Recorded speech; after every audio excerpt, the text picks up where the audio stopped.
And so we go here to single stick corto, and now we're in the puño striking range. Okay, the first one is hubud, we call it hubud number 1, which is the angle or sector number 1.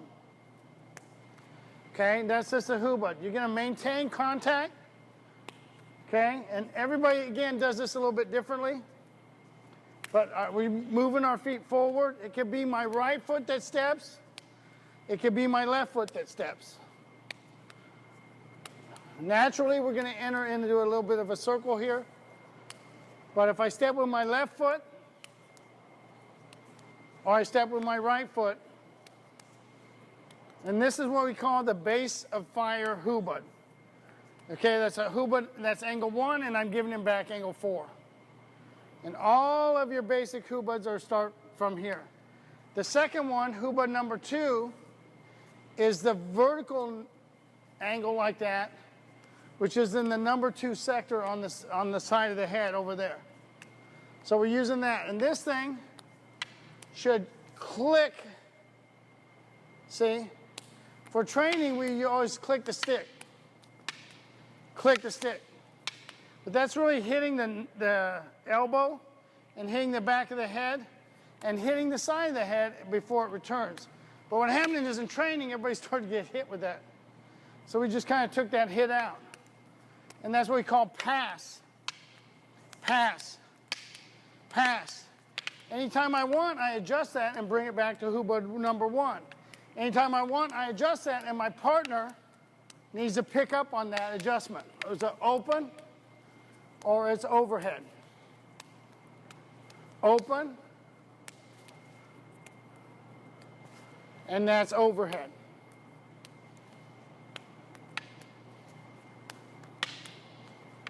Okay, just like that. So that's hubud numbers 1 and 2. And then you do the kunzi on the stick, which is simply like this. So if I go here, and I'm doing the hubud, number 1 is if I hit here, I bring the stick up like that. And I can bring the stick around and go like that. Okay, or as I'm doing the hubud, I go to the inside of the hand and I catch the hand like that. Then I invert it and I go to the hand like that. That's the first 2 basic locks. And then you could go to number 3, which is like that. And then you could add the segundo, which hits the wrist bone, punch the face, and execute number 4. But you don't need to do number 4, just 2. That's on the live or the or the stick hand. So you hit, you could snake it to the first one and go to the second one like that. The third one could be on the neck bone, and you just twist it like that. Okay, and there's a lot of that kind of stuff that goes on.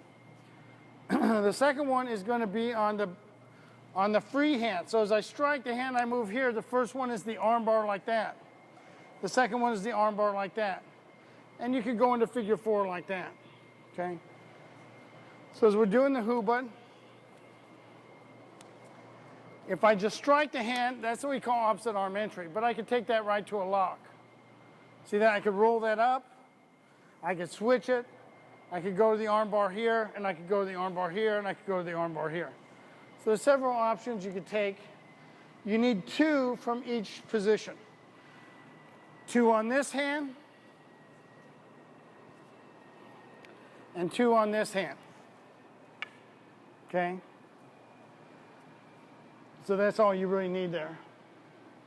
Okay? And then the daga work is really simple here.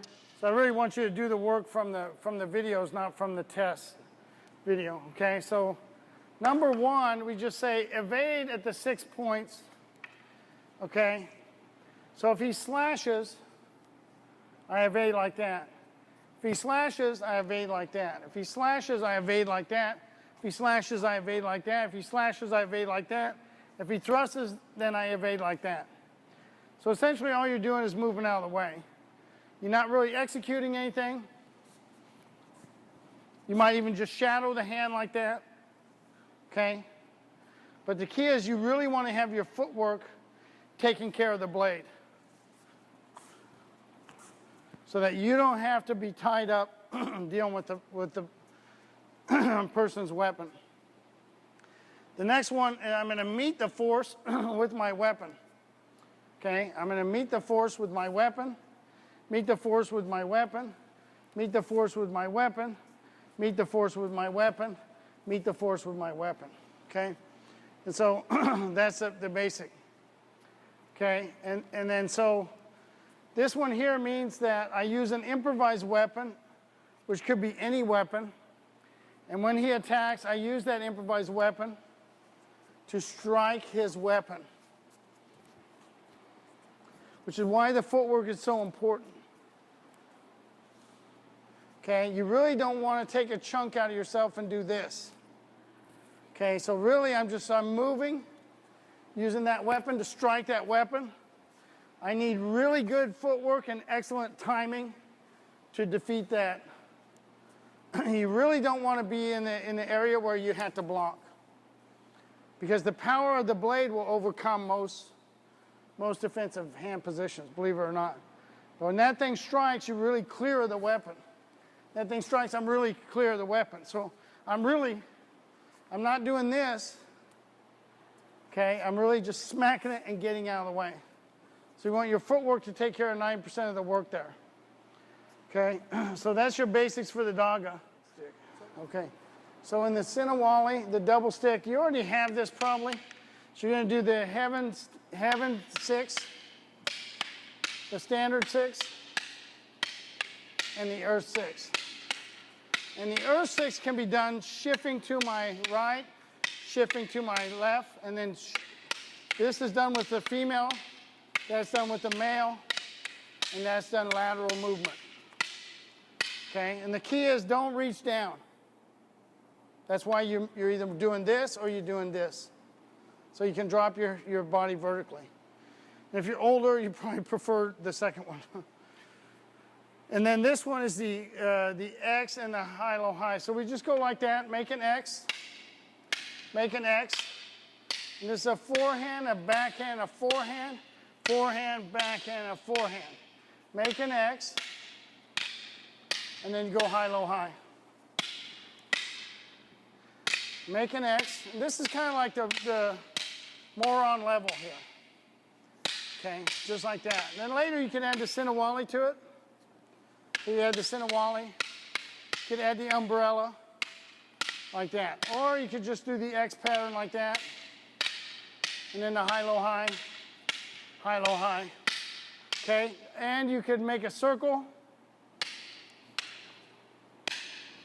And you can go high, low, high. Okay, or you can make going forward.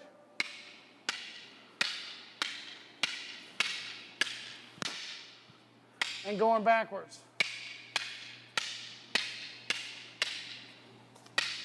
So we'll get into that footwork in another episode, because that's a little bit more complex. That's your basic of double stick and your basic of well, we call it Sinawali. Sinawali is this. And any combination or variation of this, whatever you're going to do like that. Doubly baston is this. Anytime the stick does not go into Sinawali. You can say Sinawali is doubly baston, but not all doubly baston is Sinawali. That's kind of the key, okay? So a lot of people say, well, we're going to do Sinawali, and they're not doing Sinawali, they're doing doubly baston. But that's just kind of a play on words, so we don't stress about it too much, but that's kind of the way it is. But you got to be really careful on terminology in Filipino martial arts, because every system has their own terminology, including ours is different than everybody else I knows, because we're using part of Villabrea, part of La Casa, part of Ilustrísimo, part of whatever my instructor happens to be teaching that day. So it's not based on one language, and that's the key. You're going to run into that. And you're going to have people argue all the time over the terms, and I would just stay out of that argument, especially with Filipinos, because they don't even say Philippines right. They call it Philippines. So just forget it when it comes to that. Okay, so that's your basic structure on your green belt test. Anything that you don't understand that's on the sheet that's not on this video, then you can ask a question about. But You should find the answer in the video series you have. It's all in there. The key is do the work. Okay, thanks, Doc. Thank you.